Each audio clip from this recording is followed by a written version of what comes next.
पौराणिक कथाओं के अनुसार जब ब्रह्मांड पूरी तरह से अंधेरे से भरा हुआ एक विशाल शून्य था, दुनिया में कहीं भी किसी प्रकार का कोई संकेत नहीं था, तब उस अंधकार से भरे हुए ब्रह्मांड में ऊर्जा का एक छोटा सा पुंज प्रकट हुआ। देखते ही देखते उस पुंज का प्रकाश चारों ओर फैलने लगा। फिर उस प्रकाश के पुंज ने आकार लेना शुरू किया और अंत में वह एक दिव्य नारी के आकार में विस्तृत होकर रुक गया। वह प्रकाश पुंज देवी महाशक्ति के अलावा कोई और नहीं था।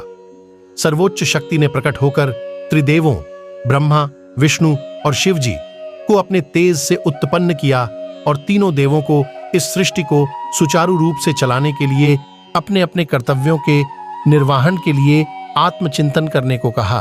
देवी के कथनानुसार तीनों देव आत्मचिंतन करते हुए जगत जननी से मार्गदर्शन हेतु कई युगों तक तपस्या में लीन रहे। अंततः उनकी तपस्या से प्रसन्न होकर महाशक्ति मां सिद्धिदात्री के रूप में प्रकट हुई। देवी मां सिद्धिदात्री ने ब्रह्मा जी को, सरस्वती जी, विष्णु जी को, लक्ष्मी जी और शिव जी को आदि शक्ति प्रदान किया। मां सिद्धिदात्री ने ब्रह्मा जी को सृष्टि की रचना का भार सौंपा, विष्णु जी को सृष्टि के पालन का कार्य दिया और महादेव को समय आने पर सृष्टि के संहार का भार सौंपा। मां सिद्धिदात्री ने तीनों देवों को बताया कि उनकी शक्तियां उनकी पत्नियों में हैं, जो उनके कार्य निर्वहन में उनकी सहायता करेंगी। उन्होंने त्रिदेवों को दिव्य चमत्कारी शक्तियां भी प्रदान की, जिससे वो अपने कर्तव्यों को पूरा करने में सक्षम हो सकें। देवी ने उन्हें 8 अलौकिक शक्तियां प्रदान की। इस तरह 2 भागों नर एवं नारी, देव दानव पशु पक्षी, पेड्यच पौधे तथा दुनिया की कई और प्रजातियों का जन्म हुआ। आकाश असंख्य तारों, आकाश गंगाओं और नक्षत्रों से जगमगा उठा।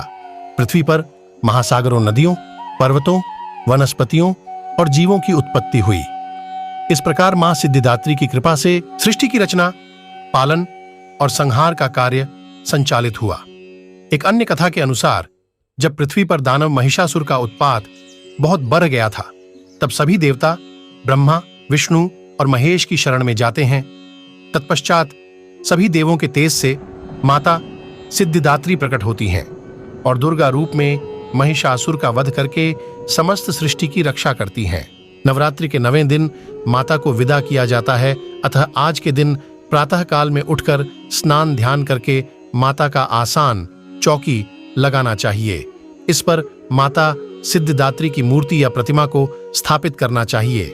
माता को पुष्प अर्पित करके उन्हें अनार, फल, नैवेद्य अर्पित करें।